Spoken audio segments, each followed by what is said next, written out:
For as long as many of us have been following the news, there's been one big story in the Middle East: Iran's growing power. It just seemed like a fact of life. But what if that's changing? What if a whole series of shocks are shaking that power to its core? Today, we're going to dig into the idea that Iran's long era of influence might actually be fading. So yeah, let's get right into it. And this really sets the stage. For decades, this was the accepted truth, the conventional wisdom. Iran wasn't just another country in the region. It was a rising power, building this incredible network of allies that let it punch way above its weight and challenge the big players like the US and Israel directly. Now, the key to all of this, the absolute centerpiece of Iran's strategy, is this idea of the axis of resistance. It's a term you hear a lot, and it's super important to get. Basically, think of it like a chain of allies and proxy groups, all led by Iran, stretching all the way from Lebanon to Yemen, and their whole purpose? To push back against American and Israeli influence in the region. Right, so Section 1, Iran's powerful axis. This network was the engine of their foreign policy for years. It wasn't just a talking point, it was a real tangible tool. It gave them a massive deterrent and let them pull strings and influence events all over the place, from the Mediterranean coast right down to the Gulf.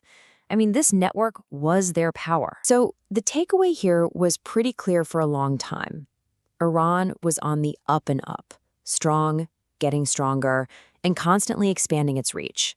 The belief was they were building this sphere of influence that was fundamentally changing the power dynamics of the Middle East.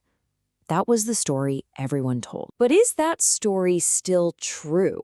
Is this era of Iran just getting more and more powerful, finally coming to an end?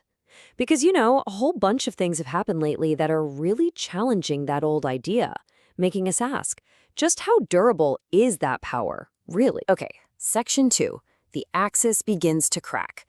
This is where we start to see the first real signs of trouble for Tehran. That very network that was their greatest asset, the axis of resistance, well, it's starting to look fragile. It's showing some serious cracks. And you can almost see it happen like a set of dominoes falling. It all really kicked off with the collapse of the government in Syria. That was huge because Syria was a critical ally for Iran.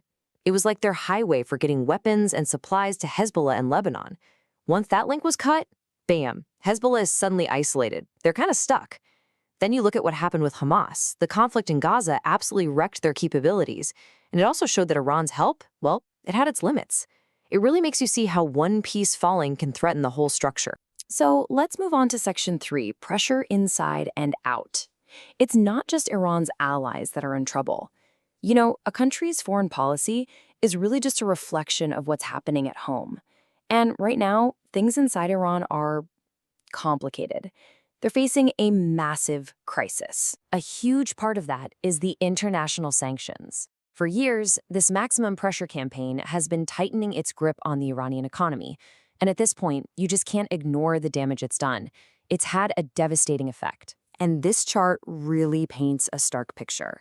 I mean, look at this. You've got GDP growth just hitting a wall. The value of their currency has absolutely cratered. And inflation, it's through the roof, which makes buying even basic things a huge struggle for regular people. This isn't just abstract data. This is the reality of an economy that is in serious, serious trouble. So what does all that economic pain lead to? Well, it has this massive domestic fallout. You see widespread hardship, which in turn fuels major internal unrest. I'm sure you remember the woman life freedom protests. All of this forces the government to turn inward. They have to focus on just holding on to power at home. And think about it.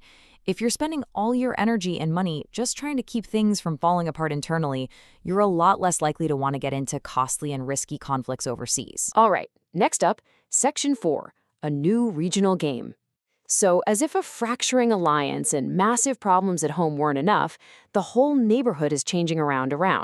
The old rules are being rewritten, old enemies are starting to talk, and that's creating a whole new situation that really doesn't play to Iran's strengths. And a perfect example of this is the relationship between Saudi Arabia and Iran. For years, their rivalry was the defining conflict in the Middle East. It fueled proxy wars everywhere. that constant tension was a space where Iran could operate and exert influence. But then, in 2023, China steps in and brokers this deal. And suddenly the focus shifts to de-escalation. That completely changes the dynamic. It takes a lot of the fuel out of Iran's fire, so to speak. And while all this is happening, Iran's biggest rival, Israel, is not just sitting back and watching. It seems like they see this as a moment of weakness for Iran, a window of opportunity. So they've gotten much more assertive, much more direct in their actions. It's almost like the strategy has shifted from just containing Iran to actively trying to take apart its network. Okay, let's wrap this all up. Section 5. What fills the void? We've walked through how Iran's power is being hit from all sides, right? Its alliance network is cracking, its economy is in a terrible state, and the diplomatic world around it is changing fast. And all of that brings us to the big final question. The bottom line, really, is that the old story of Iran being this unstoppable, constantly expanding power, well, it's crushing into reality.